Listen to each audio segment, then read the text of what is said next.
Pues hola nuevamente a todos. En esta ocasión, Ciencia Ligera les va a presentar una nueva sección en donde les vamos a platicar de noticias relacionadas con la ciencia y que han salido, digamos, de manera reciente y que nos parecen pues interesantes comentar para que no queden ahí esta información en el olvido. Entonces, bueno, en esta ocasión cada uno de nosotros vamos a hablar de noticias que nos parecieron importantes que nos fuimos encontrando por ahí. Vamos contigo, Yair. Gracias, Joaquín. Miren, yo les quería platicar de una noticia que yo creo que en el futuro vamos a escuchar mucho de ella y creo que estos investigadores a la postre van a ganar el premio Nobel, creo yo. Pues bueno, les quiero platicar de unos investigadores de la Universidad de Nueva York que crearon un programa basado en inteligencia artificial. Lo que hicieron fue que este programa lo alimentaron con muchas interacciones de DNA con proteína y entonces diseñaron este programa que se llama ZF Design, que es diseños de dedo de zinc.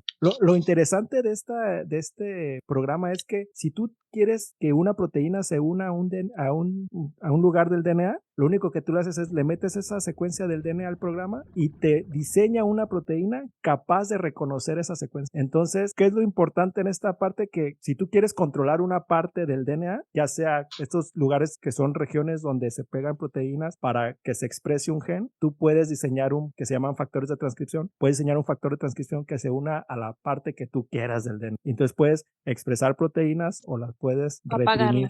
Ajá. ¿Pero cómo las puedes reprimir? Sí, por ejemplo, si lo metes, por ejemplo, bloqueas la polimerasa, si la pones enfrente de la puerta reguladores negativos o por competencia, pues apagar la expresión de un gen. Entonces, pues esta parte se me hace interesante porque de hecho enfermedades en las que, por ejemplo, un gen no se está expresando por una falla en un factor, podrían revertirse con un diseño de una proteína que puede unir a este tipo de... Entonces yo creo que...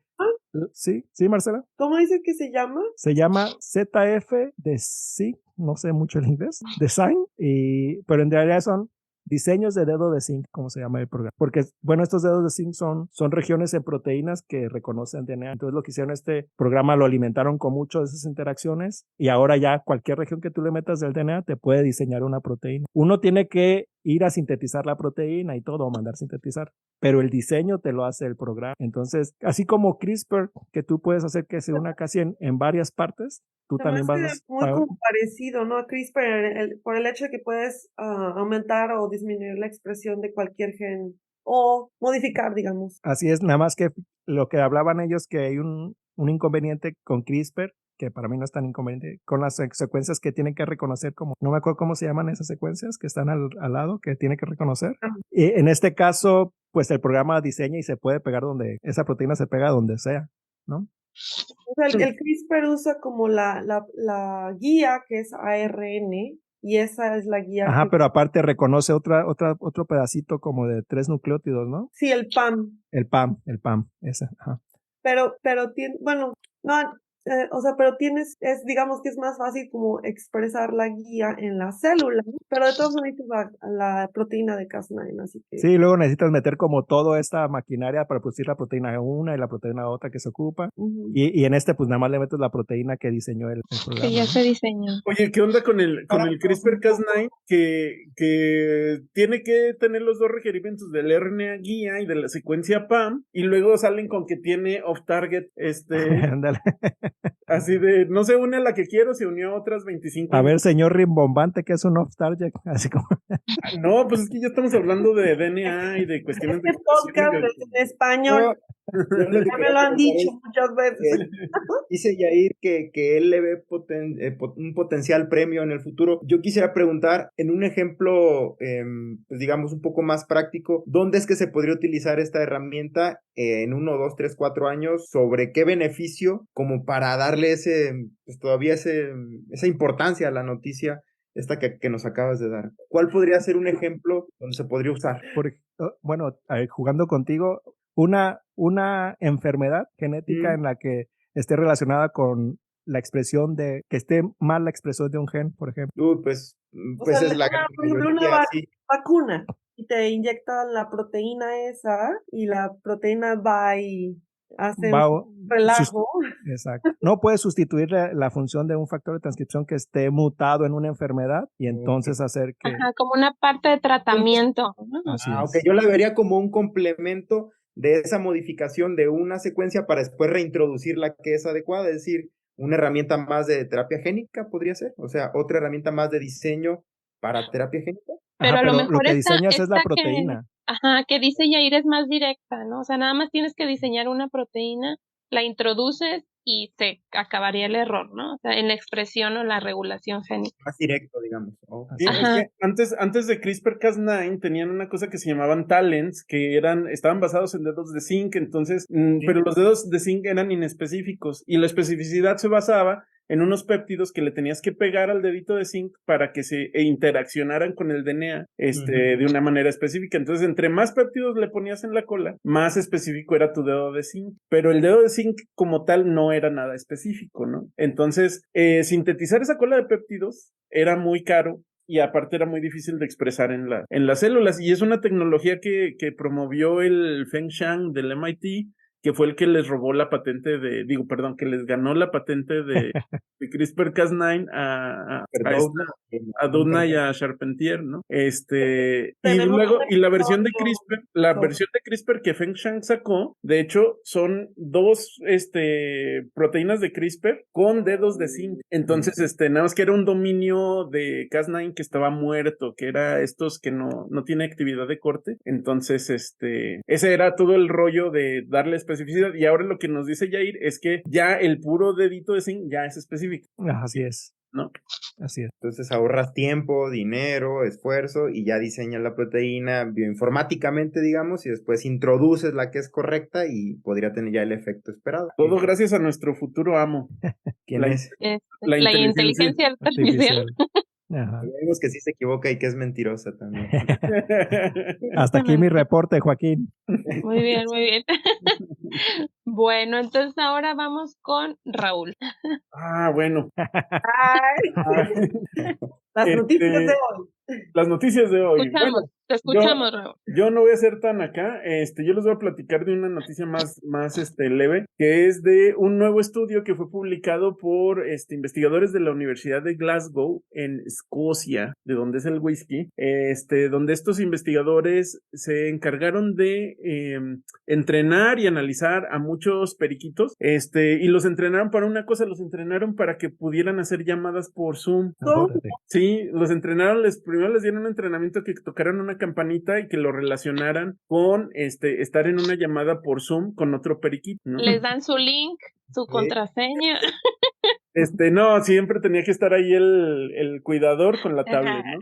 Pero a la larga, el periquito sí, ya llamaba a la campanita cuando decía, oye, tengo ganas de hablar con mi amigo, y entonces le hacía así a la campanita, y entonces ya llegaba el entrenador con su tablet, y entonces el periquito además podía elegir cuál de sus periquitos amigos quería para hablar. No te creo. ¿Tenían las fotos? No me digas que tenían las fotos. Sí, tenían las fotos del periquito, ¿no? La carita de cada periquito y la ¿Cuál escogía? El más guapo. Eso es lo interesante del estudio, porque empezaron a ver unos comportamientos como muy humanos en los periquitos, y era de que los periquitos llamaban más a los periquitos que a ellos les llamaban más, porque todos estaban dentro de una red, ¿no? Estaban como en el mismo grupo de WhatsApp. Entonces, cuando digamos que un periquito que ya lo habían buscado 3 o 4 veces, otro periquito decía, este es mi amigo, y con ese se iba y a ese le marcaba. No. Entonces se llevaban muy bien, entonces estaban ahí hablando y jugando y hasta hacían sus movimientos. Y decían, periquito burro, periquito burro. Y luego además vieron que eso mejoraba muchos de los niveles metabólicos del periquito, porque precisamente parece ser que los periquitos que están solos se deprimen, se aburren y empiezan a tener comportamientos de dañarse a sí mismos, como quitarse las plumas, porque evolutivamente los pericos siempre andan en manadas o en parvadas, no sé cómo se dice, pero andan juntos en grupo, ¿no? Entonces, los que tienen de mascota en las casas, pues están solos. Y de Entonces, verdad ¿qué podrías recomendar? No compren pericos o compren de 2 en 2. No, que si tienen O tu pericos, tablet. que si O tienen pónganle pericos, tu tablet. hagan el grupo de periquitos, busquen otras personas que también tengan pericos, que hagan un grupo y que se llamen por Zoom. Pues sí, Pues, Ajá. y les resultó perfecto, o sea, mejoraron todos sus comportamientos así de depresión y sus niveles también, de hormonas de estrés, cortisol y todo. Entonces, ya sabes. Pues Qué ahora hay que invitar a un bonito. periquito a ciencia ligera también para que venga aquí, Ahí. que nos venga a platicar. Bueno, Raúl, Pero los periquitos, o sea, ¿hablaban o solo hacían así sus gracias eso iba a uno al preguntar. otro? No, ¿Emitían sí, algún hacían sonido? toda la interacción como si estuvieran hablando con otro periquito, le hablaban, le gritaban, luego lo querían picotear, así. Porque bueno, nosotros en la especialidad sí hemos llegado a ver pacientes que tienen trastorno del desarrollo del lenguaje. Y uno de los principales genes relacionados a este trastorno del desarrollo del lenguaje, que a veces puede ser que adquieran el lenguaje muy tardíamente o que pronuncien mal algunas letras, por ejemplo, cuatlito o cuatlo o tlosita o algo así.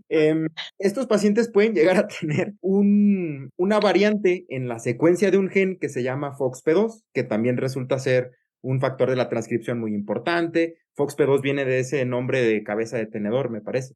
Entonces, Qué eh, chistoso. así creo que así se llama el nombre.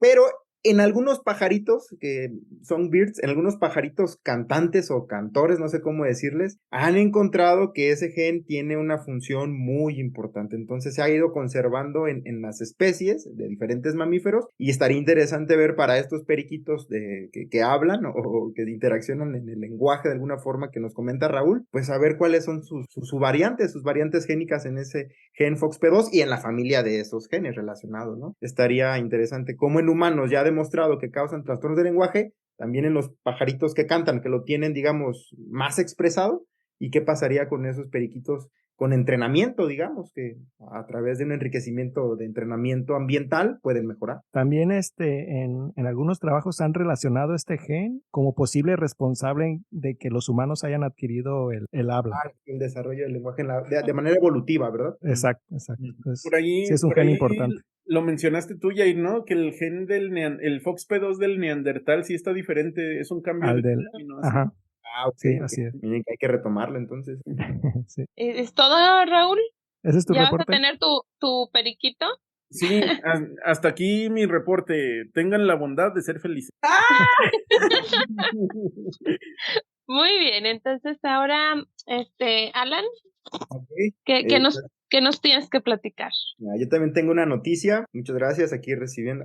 Tengo una noticia que involucra a cachorros, involucra a estos seres vivos que son muy queridos en muchos hogares que nos escuchan en Ciencia Ligera y son los perros. Hay una historia muy bonita que yo no conocía, debo admitir que no conocía esa historia, y esta historia se llevó a cabo por allá del año 1925, cuando en un pueblo de Alaska hubo una epidemia de una enfermedad infecciosa llamada difteria, que sabemos que está causada por una bacteria que genera una toxina, que a su vez esa toxina destruye tejidos blandos, sobre todo de vías aéreas superiores, y que después genera una capa con necrosis, es decir, destrucción del tejido, y que empieza a acumularse y entonces impide la respiración y era letal, pues es letal. Ahora no es letal porque tenemos las vacunas. Pues justo eso.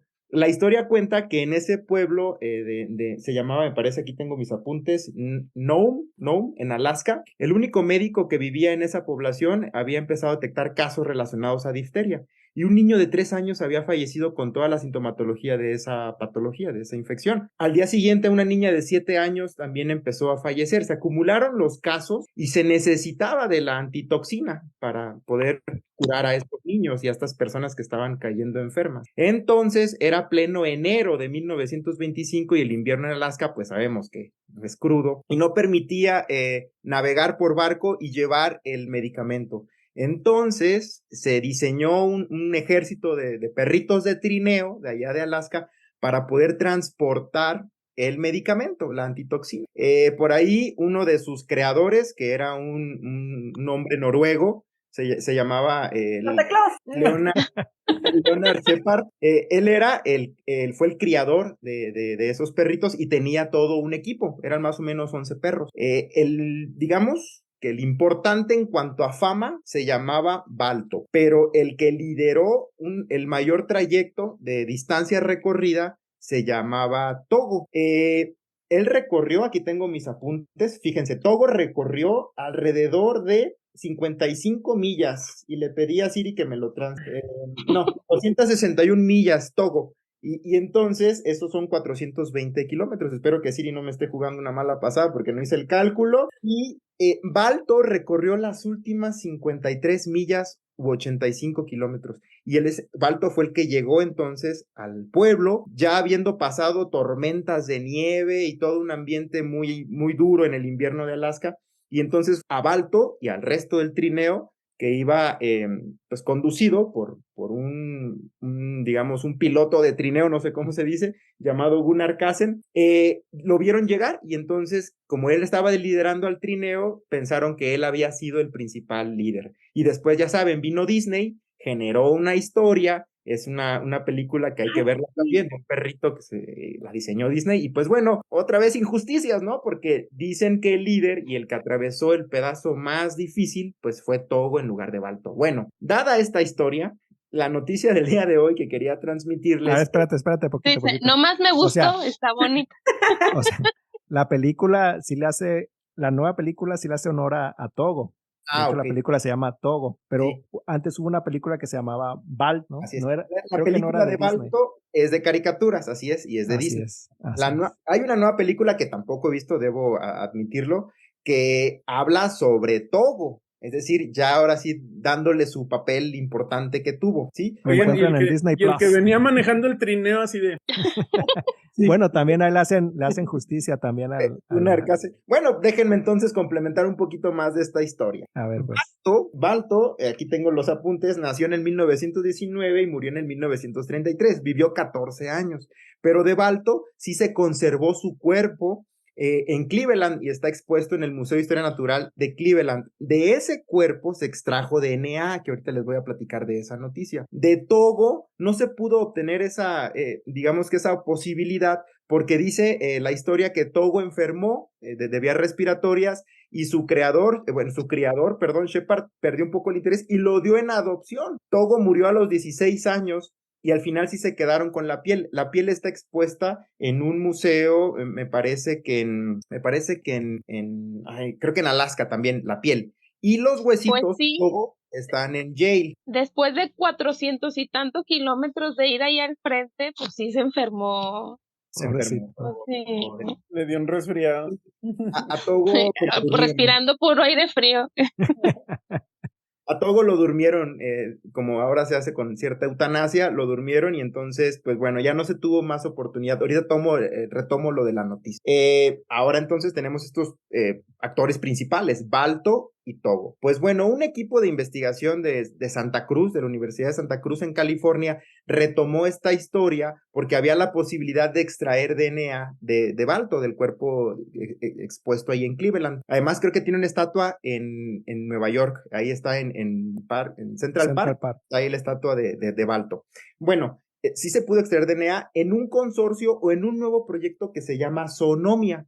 Eso se acaba de publicar apenas en Science el día de hoy. Este proyecto se llama Zoonomia y recopiló muestras de 240 mamíferos y 600 genomas de perros, lobos y coyotes. Y de allí surgió la idea entonces de poderlo comparar. El genoma es un estudio de genoma comparativo de Balto y sus perros. Había un mito que decía que Balto era mitad perro y mitad lobo. Pues bueno, el estudio demostró en genómica comparativa que tenía 0% de secuencias del lobo. O sea que no comparten nada con el lobo. Y aquí tengo sus porcentajes de que sí se encontraron por este equipo de investigación. Lo hizo una doctora, una postdoctorante, Katherine Moon se llama la doctora, y es el 36% de sus secuencias corresponden a husky siberiano, el 34% al perros de trineo de Alaska y un 13% a perros de Asia, es decir, a perros. Chihuahuas, sí. Eso iba a decir, y un 3% a chihuahueños.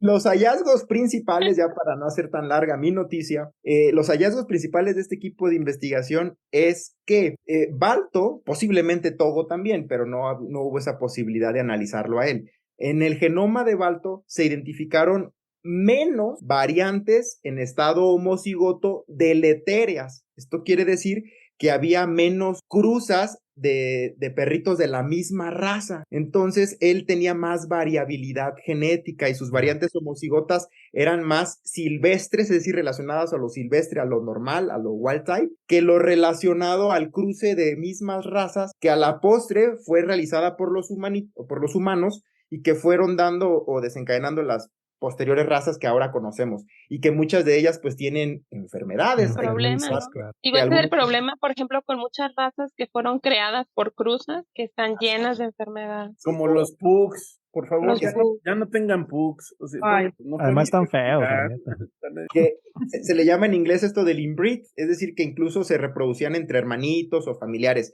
y eso incrementa la probabilidad de que tuvieran variantes homocigotas, pero variantes deleterias. Y entonces Balto tenía los alelos o esas secuencias génicas homocigotas silvestres, las normales, las saludables, digamos, ¿no?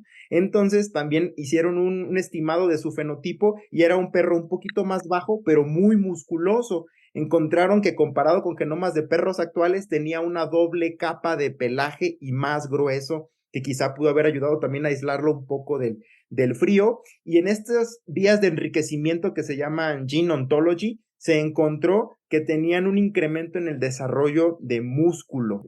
Había una mayor expresión de un grupo de entre 100 y 120 genes relacionados a mayor masa muscular y desempeño muscular. Todo eso llevó a la conclusión de que en su genoma se pudo considerar que era más saludable con respecto a los perros actuales, que no tenía genoma de lobo, que sí era un husky siberiano y perro de Alaska del trineo, pero con estas variantes en su genoma que le daban, digamos, una mayor capacidad física para poder, pues, jalar un trineo con la antitoxina en aquella historia de 1925. Yo supongo que Togo, porque era de raza similar, de alguna forma similar, podría haber tenido datos similares. En caso de que, si nos escucha la doctora Catherine Moon, que espero que sí, en Santa Cruz, en California, sería muy útil que reuniera genoma también de Togo y que los pudiera comparar. Eso nos daría... Y de los perros callejeros aquí en México, yo creo que también van a tener mucha variabilidad.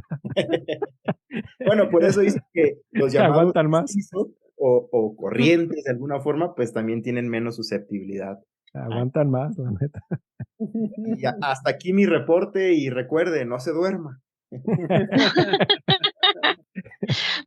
Oigan, bueno, gracias, Ana.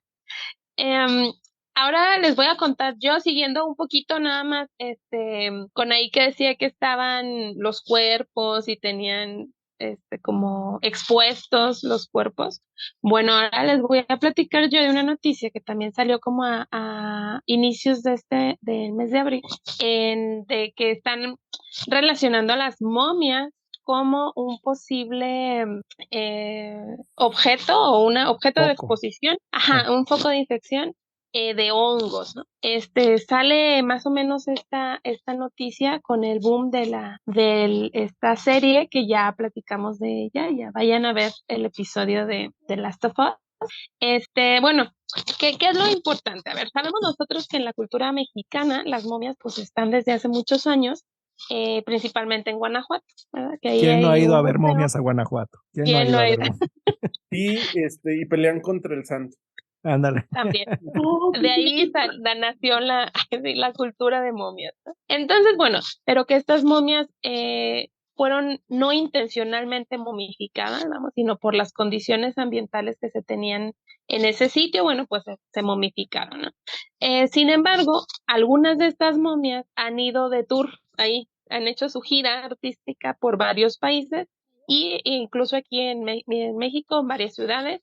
En Ciudad de México, la principal, y han ido a Estados Unidos a varios museos. Y bueno, lo relevante de esto es que ahora que regresaron de las momias de Estados Unidos, se encuentran en Ciudad de México, no todas, obviamente una muestra, ¿no?, de estas momias de Guanajuato, se encuentran en el Museo Nacional de Antropología e Historia, ahí en Ciudad de México, y ahí algunos investigadores se dieron cuenta que las momias tenían hongos. En la noticia no se habla de que estos hongos sean hongos ancestrales o que datan. Eran hongos neoliberales. No se dice. no hay información de eso. Pero sabemos si Sin si es Cordyceps y si está yendo hacia el cerebro de las... quién sabe, porque ya están muy muertas, entonces no sé si le interesa esos cuerpos. No, el punto ahí es de que, o sea, no se sabe, no se habla en esta noticia de cómo, si el hongo, por las esporas, sabemos que las esporas de los hongos son muy resistentes, incluso a la desecación, que es una característica de las momias, que no tiene humedad, ya dijimos que a los hongos les gusta la humedad. Entonces, ahí no habla nada del origen. Sin embargo, lo que se menciona es el posible foco de infección, puesto que en el manejo, obviamente con los cuidados para no deteriorar a la momia en sí, pero no digamos un manejo como un posible material de riesgo biológico, que en este caso pues ya vieron que está creciendo el hongo y que las condiciones en las cuales son las exposiciones pues no son condiciones tan herméticas como un objeto pues con estas características como de un foco infeccioso debería de tener. Ahora, si bien estas momias no es frecuente que digan, se murió porque una momia lo contagió, sí se han dado casos a lo largo de la historia y que estos casos pues han generado muchas leyendas o muchas historias, como es la de las momias de Egipto, principalmente Tutankamón. Así es que cuenta la historia que cuando abren están las bóvedas en donde estaba Tutankamón, el grupo de expedición fue muriendo poco a poco, ¿no? Y dijeron que era por la maldición, que porque ahí estaba una maldición de que quien sacara al faraón y cosas así. Y en realidad, pues lo más probable es que hayan aspirado toxinas o esporas de hongos que terminaron por matarlos.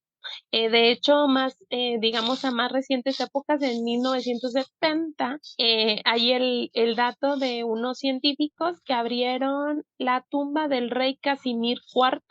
10 de los 12 científicos que entraron a la exposición murieron. Qué bueno que me dices para no hacer expediciones, ¿no? ¡Horrible! Sí, y murieron por hongos, pues, o sea, sí se supo la causa porque ya fue, digamos, en 1970 muy reciente y se demostró que había sido por hongos. Entonces, en realidad, pues, bueno, todas estas mitos o leyendas, pues seguramente fue por lo mismo. Entonces, sí es posible, pues, que una persona contraiga la enfermedad, contraiga el hongo. De hecho, bueno, ya volviendo a las momias de Guanajuato que están de visita en Ciudad de México, se ha determinado Esta sección es patrocinada por visitmexico.com. Haciéndole mala fama. No, pues igual y ahí con sus reservas.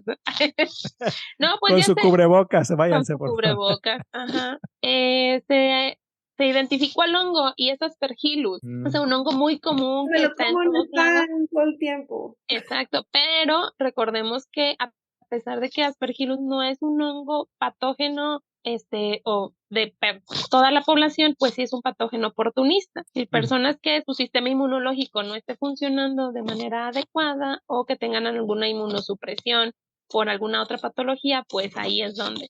Entonces, bueno, están explorando esa como factor de riesgo. Ahora, y lo que dicen es, bueno, pues se van a seguir en exposición, pero hay que tener más cuidado al momento de la exposición y al traslado. Hasta que se muera alguien. Oh, no, ya no vamos a llevar las momias a todos lados porque ya falleció alguien. Hasta ese momento, ¿qué es lo que están esperando? No. Así es, como ven. Ustedes han ido, sí, ¿no? Supongo todos hemos ido, ¿no? Todos a las momias. Sí. Estaban encerradas, La peor es ¿no? Una vitrina ahí de vidrio o algo así, ¿no? A mí me tocó de hace muchos años cuando era pequeño, ya no tenían las vitrinas. Y los tocabas y todo. Pues no me acuerdo si los podías alcanzar a tocar, pero casi que sí, o sea, estaban... O sea, no tenían ninguna protección ni nada. ¿Por qué les Pero supongo que la protección fue no para el ser humano, sino para la momia, ¿no? O sea, también claro. No se lleven pedacitos de momia, por favor. Yair estuvo aquí, luego le rayan, ¿no? Sí. La manita para rascarte la espalda, ¿no? Una manita a la O el bebé. Había un bebé, ¿no? Una bebé. Niños también. Sí, había de todo. Bueno, pues, ¿qué pasó? Pero iba a preguntar si Marcela iba a decir lo de la parte de la nueva ley. Ah, Y bueno, si sí lo vas a decir, que si me esperas un poquito para decir una noticia antes para cerrar con esa. ok. No, Pero pero no sé es si sí lo vas a sí decir. les Lo iba de los premios, ¿no? a- Entonces adelante. Sí, mejor. no, nada más es un comercial. Vayan a YouTube, al canal de Breakthrough Prize, o sea, el premio, ¿cómo lo dicen en español? Breakthrough, como un hallazgo. Descubrimientos. Los premios de descubrimiento de científicos. Y es algo que llama la atención, tiene ciertos años desde que empezó, o sea, digamos que es reciente, ¿no? A comparación de los premios Nobel, que ya llevan no sé cuántos siglos de que, bueno, no siglos, pero está interesante. Vayan a YouTube para que vean la premiación, la premiación que se hizo en Los Ángeles, California, para dar estos premios. Creo que les dan alrededor de 3 millones por científico que gana este premio. Órale. Tal dan Está bien. 15 millones de dólares a todos los científicos cada Oye, año. pero es como una asociación o un comité, o ¿de dónde sale ese dinero? Es lo interesante, que los fundadores, los que crearon estos premios, son personas ricas que están involucradas en negocios. Por ejemplo, el de Facebook, el Zuckerberg. Mark Zuckerberg. Ajá, y también creo que el de Amazon está involucrado. O sea, todos estos Millonarios. millonarios de la biotecnología, no de la biotecnología, perdón, de todo, De la tecnología, pues. tecnología. Ajá, entonces ellos están como aportando estas donaciones tremendas de dinero para el avance en la ciencia, ¿no? A estos científicos. Y el que yo vi, que creo que fue los premios del 2022, pero la ceremonia se hace en el 2023, algo así. O sea, como que va un Sí. poco, un año. Como los Oscars. Como, Ándale, como los Óscares. Y entonces lo curioso es eso, que es una ceremonia en donde mezclan, les dan premios a los científicos, pero todo alrededor es una cuestión de Hollywood. Entonces ves a los artistas más famosillos, ¿no? O sea, que están en Hollywood, Bien aburridos, o sea que ahora que sigue. No sé, digo, es interesante ver así un actor de Hollywood presentando por ejemplo, Kathleen Carico, una científica que ayudó a desarrollar las terapias con RNA mensajero, ¿no? Las vacunas. lo que sea que eso signifique, va a decir. Casi, casi. Entonces, pero te lo dan así súper sencillo para que el público en general pueda más o menos Pues entender sí. a uno de los premios, ¿no? Y también dan premios a los jóvenes. Oh. Hay jóvenes de high school, ¿qué será? Secundaria o preparatoria, que tienen como unos pequeños proyectitos y entonces les dan premios también. Es interesante.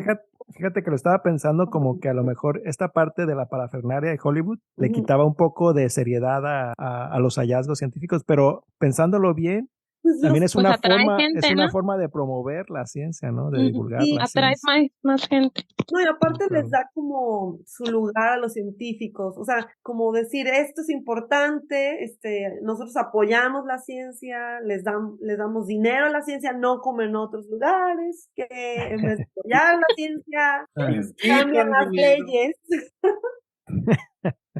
A ver, y ya para cerrar, Sí, y la noticia con la que vamos.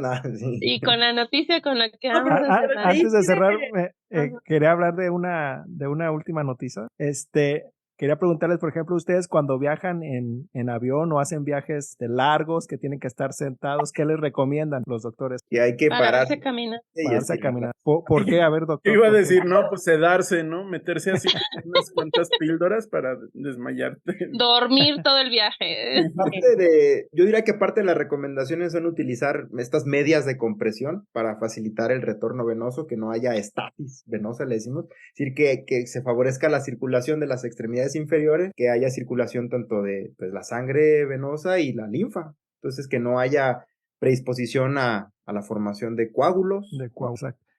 Miren, los que le quería platicar es una noticia de unos ositos que estudiaron que en estado de hibernación, en los que encontraron que estos ositos tienen un riesgo muy bajo de desarrollar coágulos, estos coágulos que pueden desencadenar otras enfermedades, ¿no? Entonces los científicos se preguntaron que qué onda, qué estaba pasando. Entonces lo que hicieron fue estudiar 13 ositos en estado de hibernación por 2 inviernos, y los estudiaron en invierno y en verano. Estuvieron midiendo los niveles de proteína en la sangre, y lo que encontraron es que cuando estaban en verano, los osos tenían una proteína muy elevada, que es una HSP70, una HitShot, 47 la tenía muy elevado, pero cuando llegaban al invierno, esta proteína reducía su aparición, su expresión, ¿no?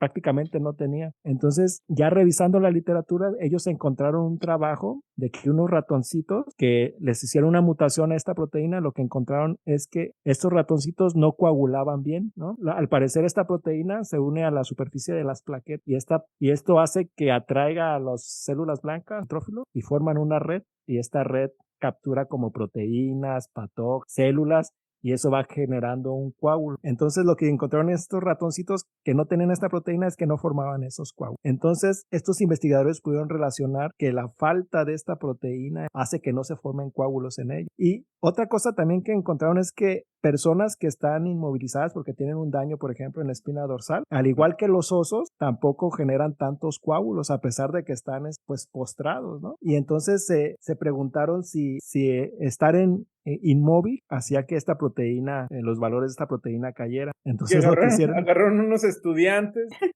Ajá. Dicen que 10 personas sanas, pero a lo mejor si eran estudiantes pues en el laboratorio. Y los acostaron por 27 días. ¡Oh, qué trauma! Yo no aguantaría. Sí, ni yo tampoco. Pagaron, ¿no? O sea, pero sí tenían plataformas Netflix, Prime. Yo creo que sí, no, nada más decirlo así, ¿no? Sí, sí aguanto. Pero sí se redujo mucho su movilidad, pero que estaban postrados, pues, 27 días. Eran 10 personas, y entonces lo que hicieron fue irles midiendo esta proteína en cada uno de esos días, y lo que vieron es conforme iba avanzando el tiempo, este nivel de proteína iba bajando. A ver, pero ¿por qué 10? ¿Por qué no 100? Bueno, no, a ver, ¿qué? 1000 personas que quieren estar 27. Bueno, pero es que yo creo que sí, si les vas a pagar, mira, fácil las consigues. Sobre todo si tienen doctorado y andan buscando chamba. Ándale.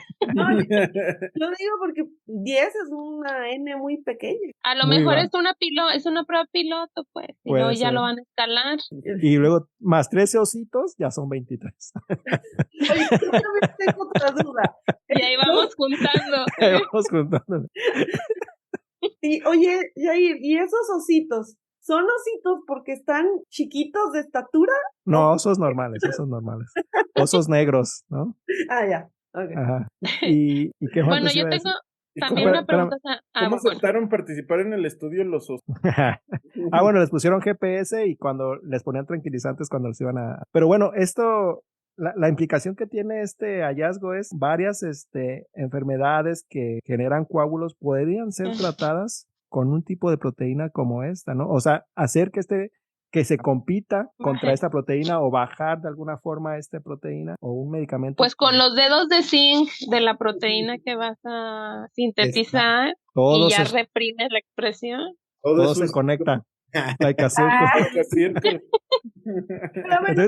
no entendí bien la biología. O sea, cuando están en invierno, los osos no tienen esta proteína. Bueno, tienen menos de esta proteína en circulación y eso quiere decir que no hay coágulos, no se forman coágulos en circulación. Quizás, ¿es normal o es más común que si no hay una buena circulación se formen coágulos? También sí. ¿Sí? O es pregunta, no es afirmación. Pues aquí está el médico. A ver, por eso. No quería yo decirle al doctor, pero... Las causas de formación de trombos pues podrían venir de incluso una sobreproducción de proteínas que se aglomeren entre sí, ¿no? Serían las trombofilias o trombocitopenias con valores bajos también de plaquetas o disfunción plaquetaria como enfermedad de Glanzmann, cosas así. Entonces hay condiciones que hacen una propensión a la formación de trombos y otras a que no se formen los trombos, y entonces pues puedes tener sangrados patológicos o sangrados crónicos. Puede ser pues hemofilia, enfermedad de von Willebrand, enfermedad de Glanzmann, plaqueta, etcétera, etcétera. Entonces sí, en teoría, las bases son que cuando tú estás en estasis o un reposo muy prolongado, hay una predisposición en personas predispuestas a formar trombos, a que generes estos pues, acúmulos plaquetarios y otras células que obstruyan los vasos, y esa obstrucción puede llevar a unas complicaciones, ¿no? Pero en teoría sí.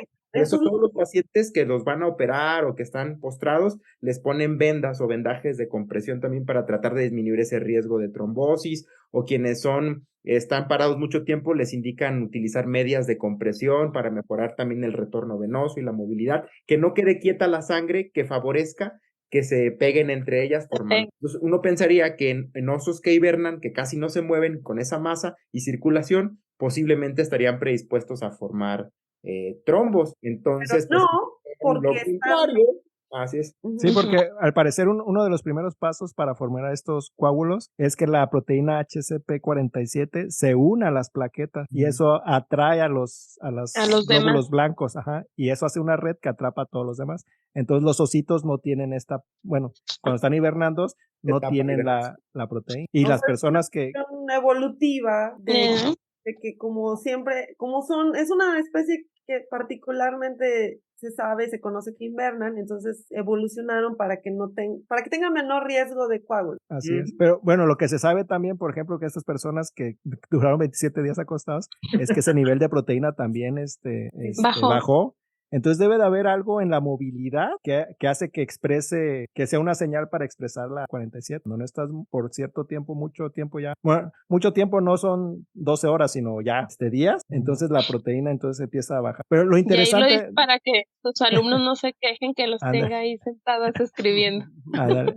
Lo interesante es las aplicaciones que se le puede dar a este hallazgo, ¿no? En medicina. Cómo podemos usar este conocimiento para evitar las trombosis Pero a mí, yo la pregunta que te iba a hacer hace rato y que me queda es, sí, o sea, evitas este tipo de patologías, pero ¿no los haces más propensos a hemorragia? Podría ser, pero no tengo la respuesta, ¿eh? La dosis es la... Sí, porque o sea, cuando uno se corta, lo que sucede es esta parte, ¿no? Son la coagulación y que se forma la cosa. Sí, es que a ver, el trombo es un coágulo que se desprende y se va a circulación, ¿no? ¿Doctor? Doctor.